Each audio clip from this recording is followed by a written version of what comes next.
Veo muchas caras conocidas, pero para quien no nos conozcáis, yo soy Óscar Hormigo, soy el director creativo de la colección y os quiero dar la bienvenida desde la colección Solo a esta oportunidad de conocer el proyecto de A.I.C.C.A que se ha presentado esta mañana aquí en Madrid. Para eso vamos a tener una conversación con Mario Klingemann, que es el artista, a través de nuestra directora de investigación y publicaciones, que es Rebeca Rodés. Pero antes, me parece muy importante en el momento actual que estamos hablando de temas de inteligencia artificial, poneros el contexto, porque mucha gente nos pregunta por qué colección Solo y por qué este proyecto que tenemos dedicado especialmente a apoyar artistas que utilizan los nuevos medios. Para mí era el contexto importante para poneros en situación de la oportunidad que tenemos de escuchar a los que realmente saben y tener aquí al artista y alguien que sin duda es pionero en este campo y con uno de los mejores currículums que hay como artista en la inteligencia artificial, que es Mario Klingemann. Así que invito a entrar a los protagonistas, a Mario y a Rebeca. Por favor, pasen ustedes al estrado. Y mientras que se sientan, os cuento más o menos la dinámica, que será 30 minutos de entrevista, haremos una demo y luego habrá turno de preguntas por si queréis hablar y luego habrá la oportunidad de tomarnos un vino y seguir la conversación en Peines para quien se quiera quedar y poder seguir hablando sobre eso. Así que muchas gracias, máquinas, bienvenidos y espero que lo disfrutéis tanto como yo. Muchas gracias.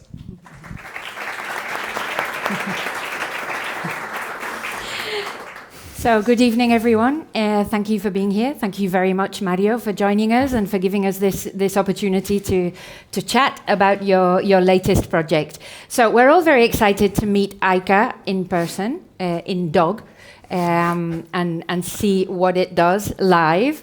But before we get into that, I'd like to take the opportunity to have a little look back over some of your previous works by way of context for what we're going to see a little bit later. And I think, as we all know, Mario works with artificial intelligence. For some of the people who are here, you'll be familiar already with his work. Others maybe are coming to his work for the first time. So it's an opportunity for us to dip into some of Mario's previous experiences and a way for us to learn how they connect with A.I.C.C.A.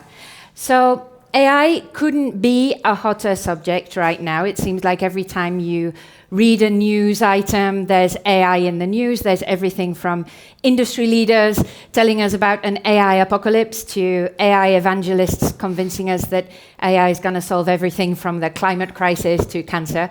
So I'd like to, if we can, step back from all of the noise to start with and ask Mario, okay, you've been working with code, with AI for the whole of your career.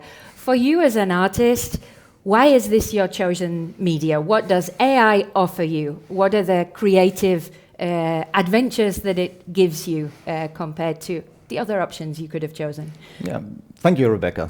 And thank you all for coming through the rain here. So, yeah, I think there are. As an artist, you're always looking for something, right? So, and some artists looking out for their style or developing their language. For me, I feel like I'm an explorer in some kind of possibility space. And usually I'm trying to get somewhere where ideally I believe nobody has gone. But once I'm there, I have to go to a different place. Unlike others who finally found it and then deeply explore that space. And so, working with computers, which I started as a teenager in the 80s. That was very much before AI. I realized that, a machine is able to kind of bring you to places that are outside your head. So initially, maybe through randomness, which is kind of one of those mechanisms which allows you to jump somewhere, have the machine produce something which is hopefully unexpected. And but I realized also that pure algorithms are kind of still limiting it to what is in my head, like how I construct the algorithm to explore a space. So AI was early on a promise, like theoretical, and only in the mid 2000s, I think around 2010 it became actually feasible. But for me as an artist wanting to generate something, it started 2014. Cool. And so... Okay. One more thing. AI is kind of now allowing you to explore these spaces in a much more intelligent than randomness. So it can take kind of my instructions and then search around and show me something that I hopefully find further explore worthy. So basically, a tool that enables you to maybe go places that your own mind might not have allowed you to do without that. Yeah. I want to have a look, rather than going back over some of Mario's work chronologically, what I wanted to do is look at some big themes that I think are present in many of his works.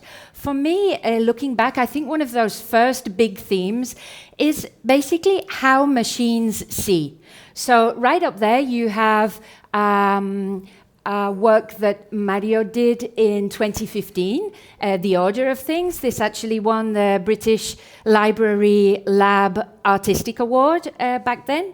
And here we can see the way that Mario's work has brought together 556 different minerals and organized it as a machine would organize the minerals, not as a geologist or a mineral expert might do it. So based on visual algorithms. Down at the bottom, we have X degrees of separation. Mario was from 2015 for, I think, 3 years, 2 or 3 years, artist in residence with Google. And this was one experiment that he did with Google Arts and Culture. So this experiment is still online. You can access it, and I accessed it this week. It, again, looks at how machines make connections between different images. So I picked out 2 of the most famous images that we have, Hokusai's Wave and Munch's The Scream. And this is the way that this 2016 model makes a link between them. It's not a way that a human would link those images, as you can see very clearly. I don't think there's an art historian that would draw a link which brings you Dutch ceramics on a storyline of the wave to Munch's the Scream. So I think what I'm trying to get to here is that machines see in different ways. Why is that of interest to you?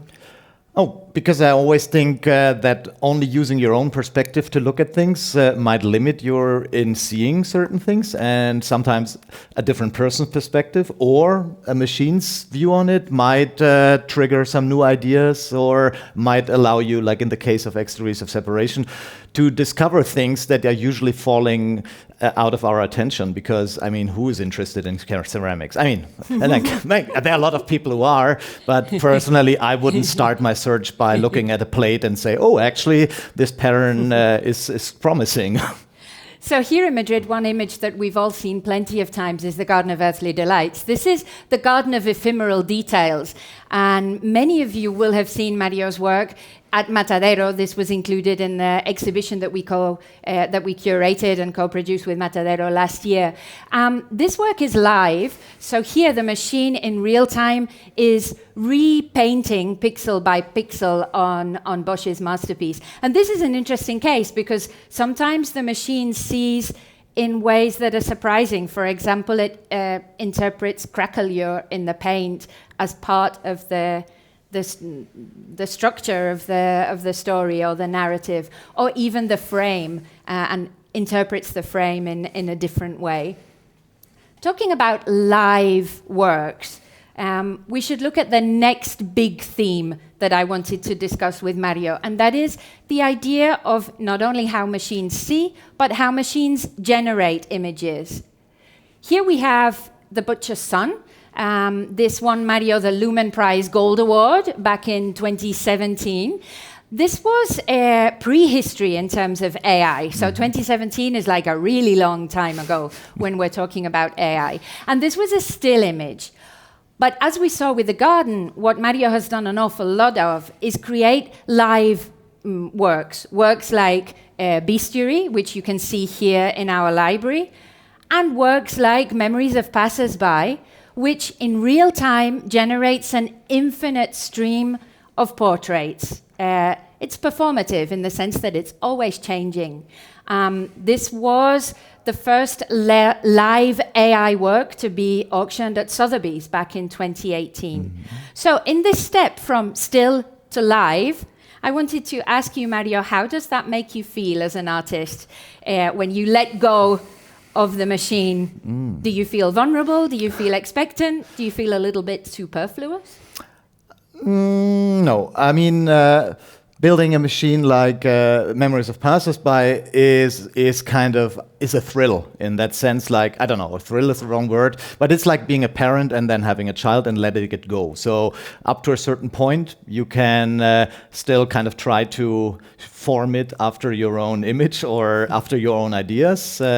But then it's out there in the world, and if I don't touch it anymore. And in the case of Memories of Passers-by, the idea was, can it stay interesting even though it does not never get any new information? It can only feed from itself. So I could observe it while I built it, but at some point, it's I like it risky. So I like kind of not to play it totally safe. So I don't know, like how people will look at it in like already now, like using latest technology. Unfortunately, the latest technology ages the quickest. So now we have super brilliant mid-journey imagery. So this already looks ancient in a way, but maybe also already there's some kind of early AI nostalgia. So I think it still works. And so far, it hasn't disappointed me. But yeah, there's always this, this element of risk. Yeah. No? So did you think of everything, or did you create something that ends up in a kind of like in a boring kind of feedback loop that does not do what I had in mind? Because then I'm not allowed to touch it anymore. I mean, I don't go free. back and turn on the knobs. Hmm. That's done. So. The third big area that I wanted to speak with you about is the idea of humans and machines interacting. And that's, I think, another step that your work has taken. If we look at this work from 2018, this is the work at the top is a collaboration with two other artists. Mario worked together, and a painter, physically with paint, not with pixels, painted a muse, a figure, based on what was generated by code, by a computer. In Uncanny Mirror, we have an interaction with the work where a camera analyzes the audience member and offers them a strange version of themselves. To give another couple of examples, here at the top we have circuit training. This was presented at the Barbican Centre in London in 2019. And again, here, visitors would go inside a kind of photo booth. They would have their picture taken, let's say, but then the AI model would offer them different versions, and visitors could vote on which one they liked the best. The model would then learn from that to keep on offering what it estimated to be the best option. So again, there's this feedback loop between human and machine. It's also kind of the idea of circuit training was kind of showing a future of the role of humans in an AI world where they become data source, kind of curators still, but also consumers. So in the sense, like the machine does the rest, and I mean, in the end, so they became the source for the material to work with. Then they could kind of vote on what they like best, but in the end, they also were to consume it, because that's the machine measured that and used that as an additional data input to see if the humans who voted actually look at what they produced or what they, And also it was a kind of preset for then further projects down the line, but we might get to that. Down the line, we have Boto. Here you can see Boto exhibited in Los Angeles. Boto, rather than being just one person inside a booth in an interaction with the machine. Boto is a whole community of members who vote on images generated on a weekly basis, if I remember correctly, or daily. I mean, on a daily machine, basis, okay. by Boto, by Mario Klingemann's codes. So I wanted to ask you, pulling together all of these different interactive works, does this come from a kind of technological optimism? Do you feel, we know that A.I.C.C.A is a robot dog, so is this coming from the idea that maybe technology, like dogs, could be humans' best friend or a friend? What's your focus on this humans and machines working together? Well, I think I'm technologically curious, and I like kind of to explore the new possibilities that new technology usually introduces into kind of my practice or into actually our whole life and our social interaction. So for me, it's almost like the palette that I can play with. I mean, in the end, like as a practitioner, I'm equally skeptical about kind of some of the implications that AI will have on our lives, and actually like the whole social media part. I feel it's, I hate the way kind of now information that is fed to us is where an AI tries to optimize it for our tastes, and like in my case totally goes wrong. So, and so it's always my hope, of course, to first of all, like, I love, of course, to get into technology in the early phase, because that's where it's still rough and untamed, and also then hopefully notice certain problems with it. Maybe then I make a piece which I feel is kind of showing people what's going to come, and as an inoculation. But yeah, now we all are kind of exposed to kind AI. of these, fake news and kind of biased data, and it's hard to escape. So not sure how much warning I can do, but I always feel like it's good to kind of get to see it early and hopefully kind of get ready. Yeah. So we've seen a lot of works that are visually based, and then we have this work, which is appropriate response, where the audience kneels down, praise to the power of AI, maybe, or maybe not. And on the flipper screen, like the old flipper screens from train stations or airports, an aphorism appears, one little phrase to give them maybe some inspiration for their day.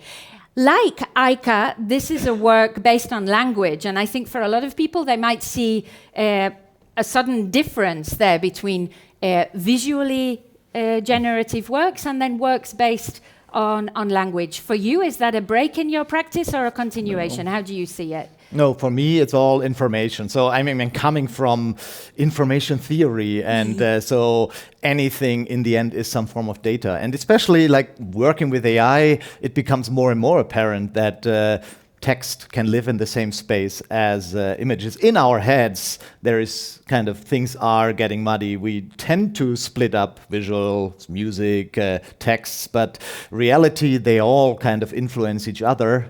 And yeah, so for me, it's totally natural that I try to like things that I do with images. For me, it's a natural translation to try the same things with text, because it's in my head, it's just slightly different space, but all in the end, it's all vectors and features. So I think it's time to get a little preview of A.I.C.C.A.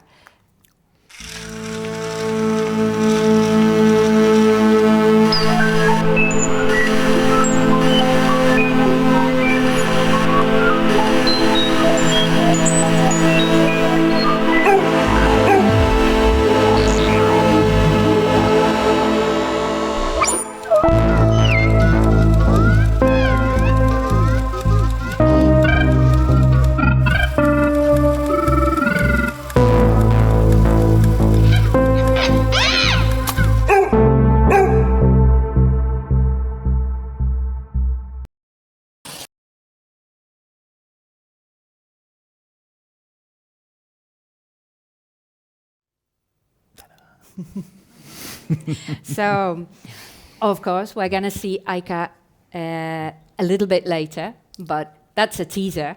The first thing here is to really ask you, A.I.C.C.A is a new critic on the art scene.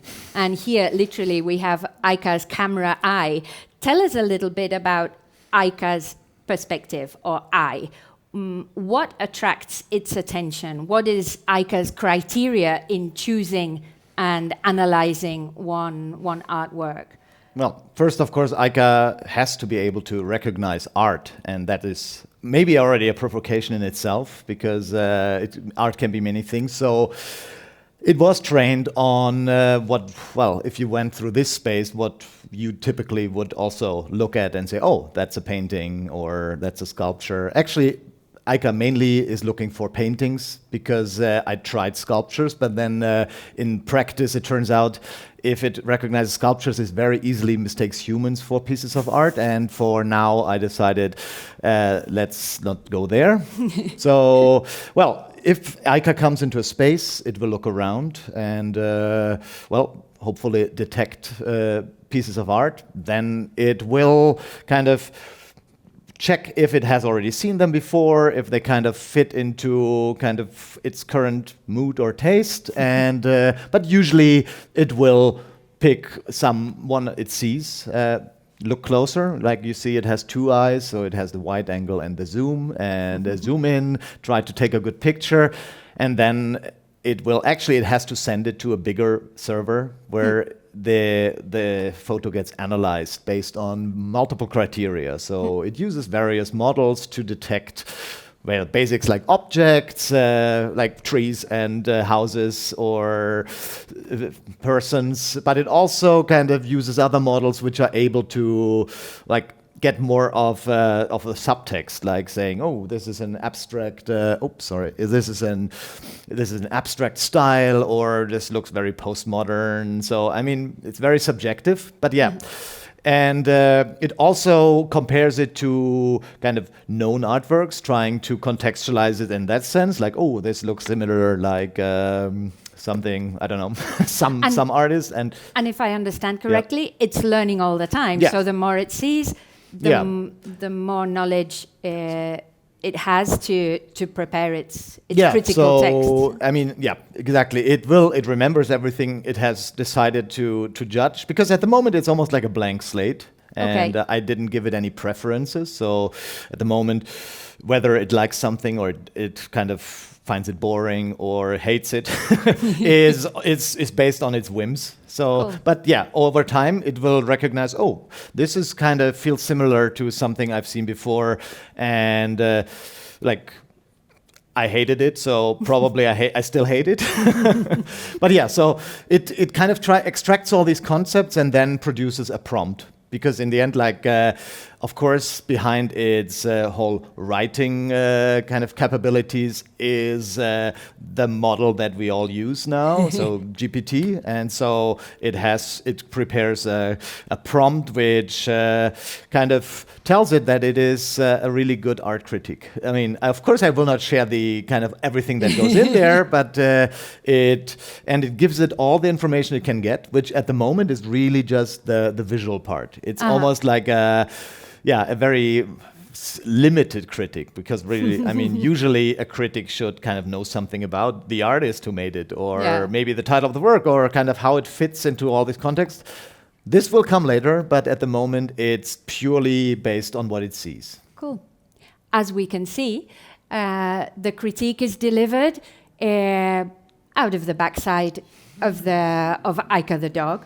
So, in the interest of full disclosure here, I should say that I write about art. I'm a chartered linguist, so for me, in a sense, making this connection between AI-generated text and dog excrement, I find that quite funny. But I'm not sure if that's the way Mario sees it. Tell me about A.I.C.C.A style. What are you looking for in the text that A.I.C.C.A produces? Well, I mean, in some sense, probably the text that A.I.C.C.A produces is almost like a caricature of what you would typically see as art speak or art writing. So, and when you read the text, I mean, for me, it reads, there are really nice sentences and long words, like to go. And yeah, it uses, for me, the right lingo. But yeah, as we all know now with AI, kind of, it's often a little bit of a, what's the right word? Kind of not like in German, it's blending. So it's trying to pretend more than maybe there's actually substance behind it. So, but again, it's a mixed bag. So sometimes the text that I get back, I say, oh, actually, that part is quite good. I mean, the second part doesn't make any sense to me, but actually, if somebody would have written, a human would have written it, I would totally. So for me, agree. It's about also kind of this element of surprise that is in there. You never know what you get.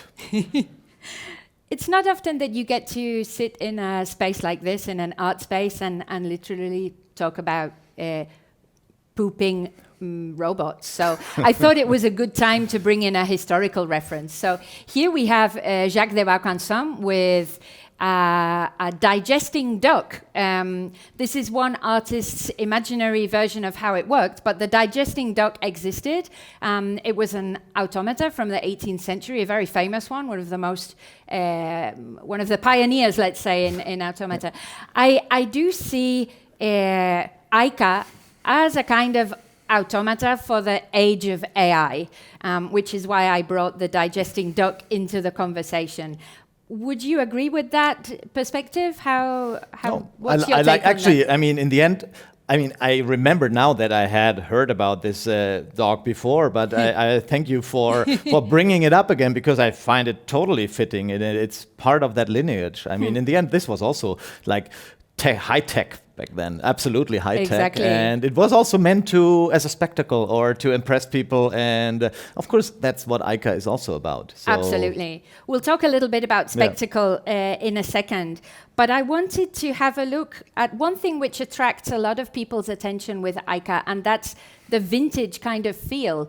Here we have Dog on Wheels from the 1950s, and I think it's interesting for us to talk about your relationship too with nostalgia, or with, let's say, a look to the past, or the vision of the past in many of the works that you make. Tell us about your decisions aesthetically in making A.I.C.C.A the way it is. So I guess maybe being really pretty much a digital artist, even though I use physical objects but mostly the content that I work with is usually cold and digital. But maybe that's the counterpoint, is that I'm absolutely in love with decay, textures, organic processes, and especially aging and things that are like aging.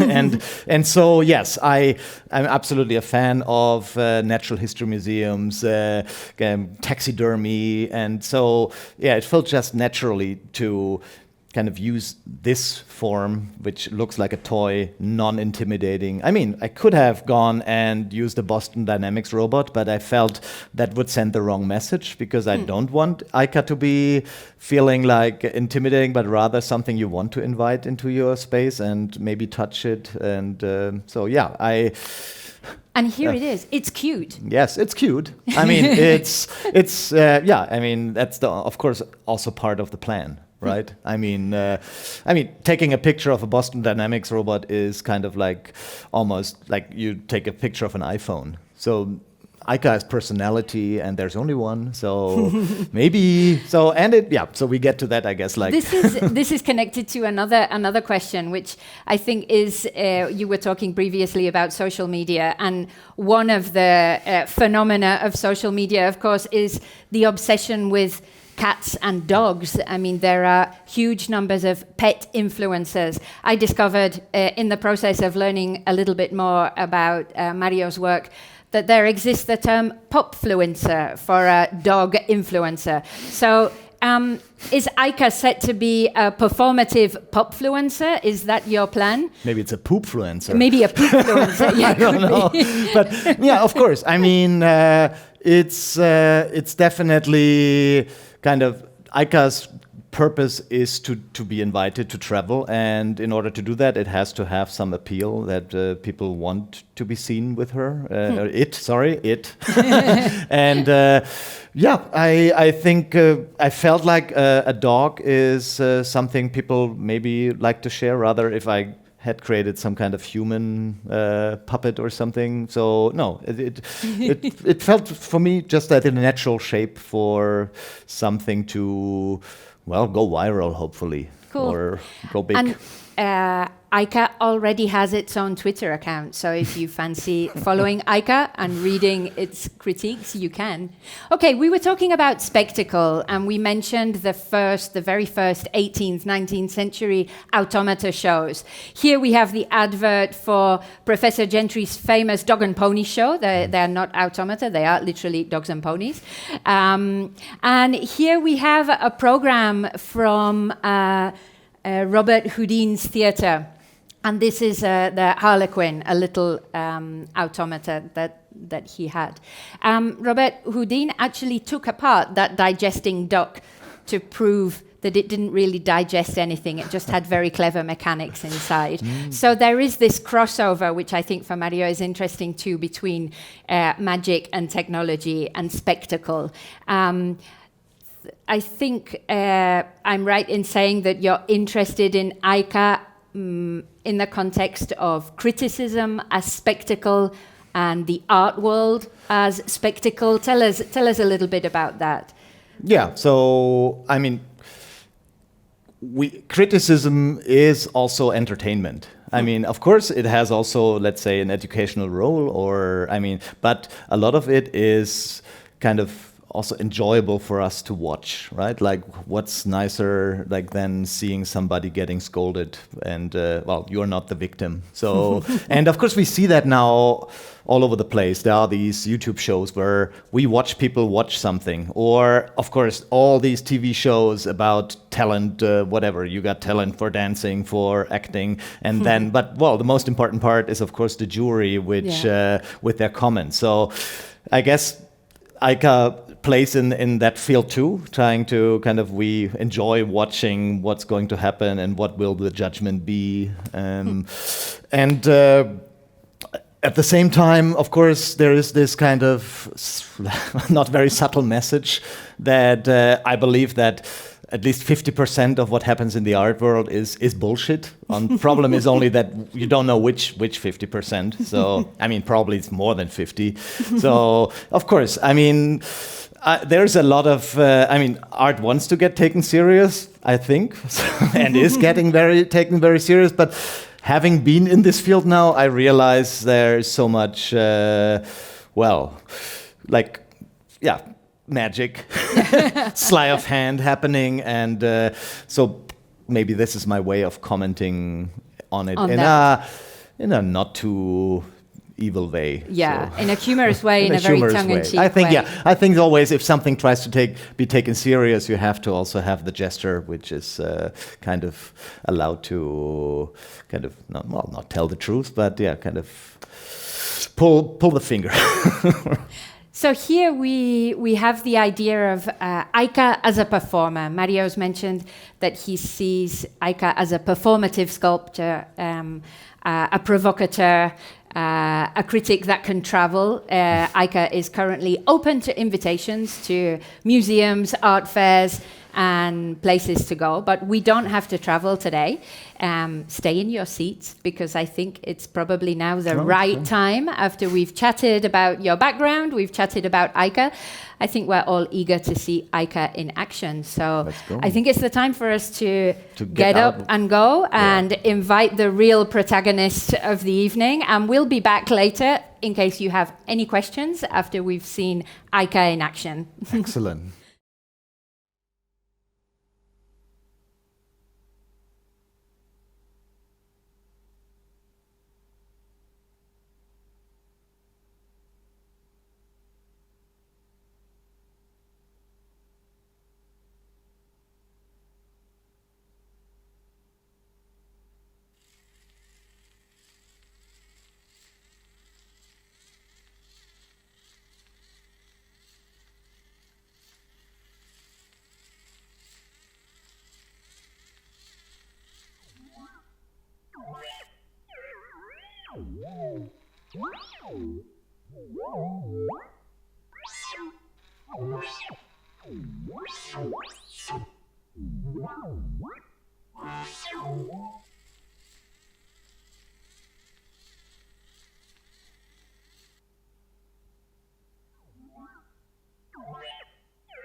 Exploring the intersection of pleasure and pain.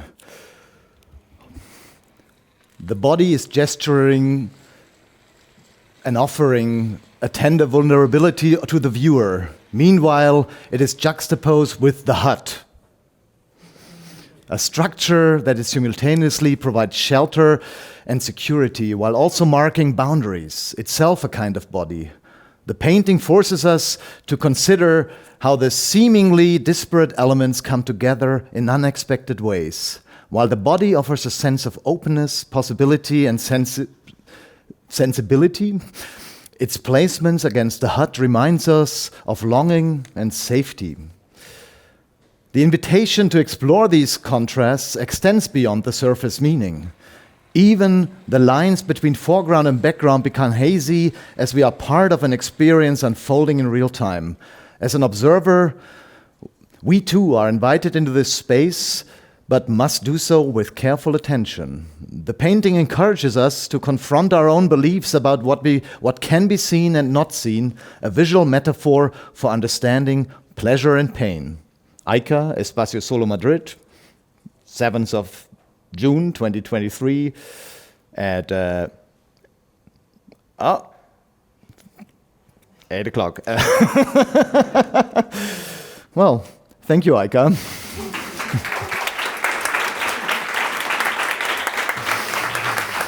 Thank you. I think your arms must be falling off.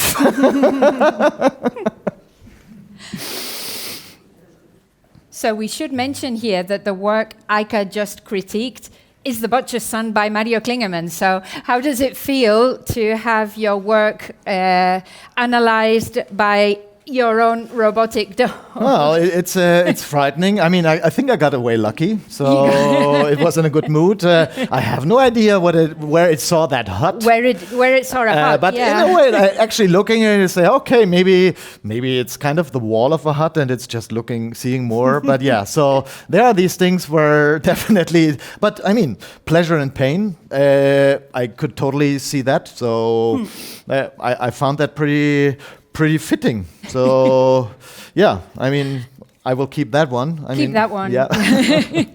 Okay, so we've seen A.I.C.C.A in action, and before we head off for a glass of wine and to chat about what we've seen, we'd like to open up to questions. If anybody has any questions for Mario, Yeah. he's Should I go in the middle? right okay. here, So and there's a maybe- microphone too.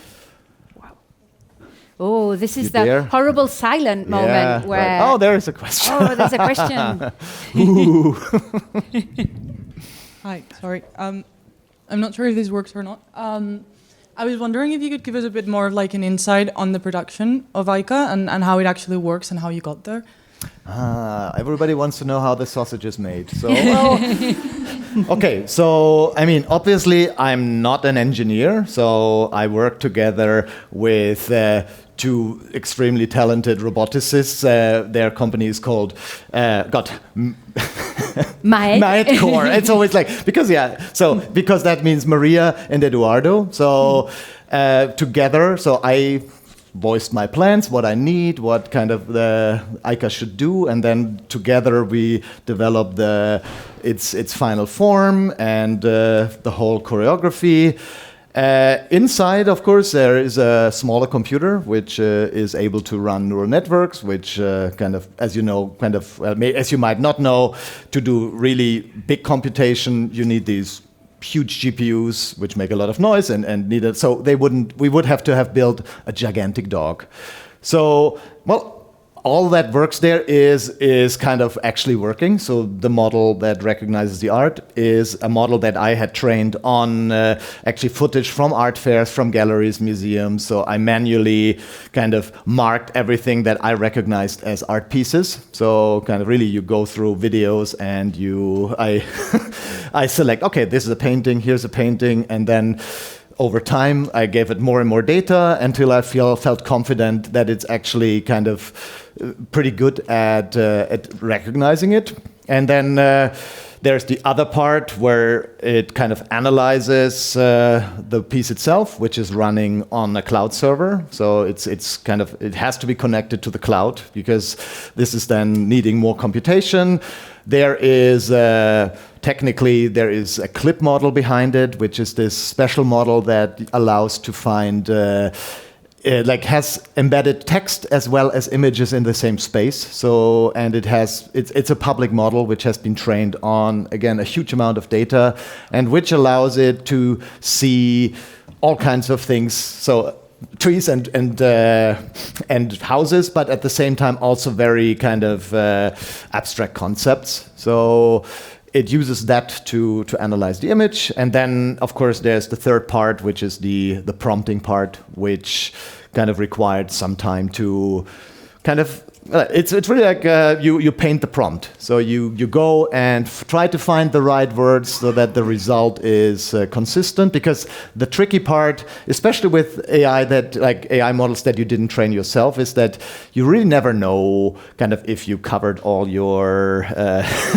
all the edges. So it might work like 10 times and then suddenly it returns you an absolute garbage or something that hasn't. So this needed quite some time to get it to a point where I felt, yeah, okay, it sounds right. It every time gives me something that I can live with, and and of course then there's all these. Actually, A.I.C.C.A is you could call a platform. So what you saw today is, let's say, step one. A.I.C.C.A actually can listen and speak.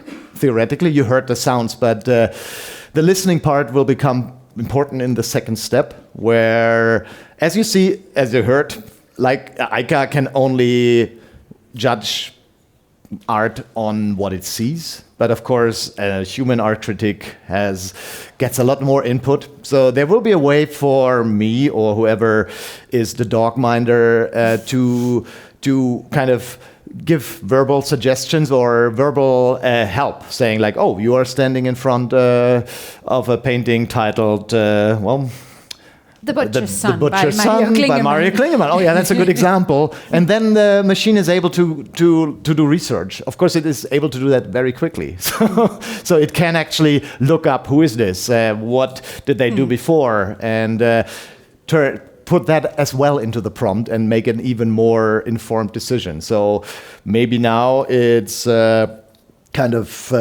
still on a more superficial level, but later on there will be more additions to A.I.C.C.A as so maybe at some point it can even have a conversation like afterwards. So A.I.C.C.A has a future of learning ahead. So yeah, I always, in this case, so it's kind of an open-ended thing that whenever AI improves, A.I.C.C.A will improve. A bit like Bottle, where it's also in the same idea. Because that's the thing, like AI evolves so quickly, so you can't almost keep up with it.